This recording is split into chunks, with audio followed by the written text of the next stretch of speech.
இயக்கம் அருள்முனைவர் ஐஎஸ் அல்போன்ஸ் தேம்பாவணி. நாட்டுப்படலம் பாடலெண் 47, 48, 49, 50. காலெடுத்தெடுத்தெடுத்து கலாவலி வாலெடுத்து பாமார மண்ணைகள் கோலெடுத்து அஞ்சன கோல காருகம் மேலெடுத்து ஆரிய கூத்து வீசுமார்.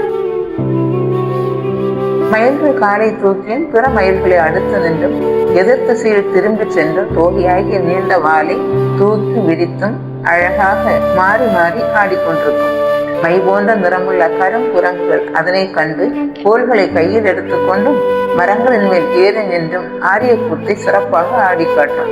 கூட நின்று ஓடைத்தன் கோவலை கண் திறந்து ஓட நின்றலைந்தலைந்து ஒருமித்து ஓரிடம் நாடனில் நகைத்தன நனைத்த முல்லை நின்று ஆடனில் அவித்தென்று அலர்ந்த காந்தனை. சோலையை அடுத்த நீரோடை அக்காட்சியை கூட நின்று காண விரும்பியது. தன் குவளை மலர்களாகிய கண்களை திறந்தது. ஓடி சென்று காண விரும்பியும் ஓட இயலாமல் நின்றது. அலைந்து அலைந்து வருந்தியது. பின் ஒருமித்து ஓரிடத்தையே குறிப்பாக நாடி அங்கு நின்று காண முடியாமல் நடிந்தது. நீரோடையின் அறியாமையை கண்டு நகைத்தார்கள். முல்லைகள் மலர்ந்தன. நெடுநேரம் ஆடல் நிகழ்ந்தமையால் சலித்து போய் கொட்டாவி விட்டார் போல் கார்த்திகை பூக்கள் மலர்ந்தன. தோகைகள் மயிலென மாதர் தோன்றலில் வகை கொண்டாரன மயில் ஓடுங்கலம் சாகை கொண்டேலையில் புல் சிரித்த தன்மை போல் ஓகை கொண்டொலி தர ஒலிக்கும் நாடலாம். தோகை கொண்ட மயில் போல யூதேய நாட்டு மகளிர் அங்கு வந்து தோன்றினர். அவர் தம்மை வெற்றி கொண்டனர் என்று மயில்கள் அடங்கின. மற்ற பறவைகள் மயில்களை இகழ்ந்து சிரித்தது போல் மரக்கொம்புகளில் அமர்ந்திருந்து களிப்பு கொண்டு ஒதித்தன.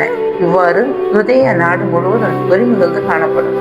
உதித்தன கதிரன உவந்த வாங்குயில் துதித்தன பாடி உன் அனந்தன் தோய் நடை விதித்தன முன் நடந்தது தன் வெள்ளடி பதித்ததன நடந்தன பணிவு கோதையார்.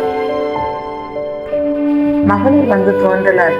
கதிரவன்கள் சோழி இருளனிடையே வந்து உதித்தன என்று மகிழ்ந்த மாமரத்து குயில்கள் அவற்றை துதித்தது போல் பாடின. ஒளி பொருந்திய அன்னம் தன் தூய நடையை அம்மகளிருக்கு கற்பித்தது போல் முன்னே நடந்தது.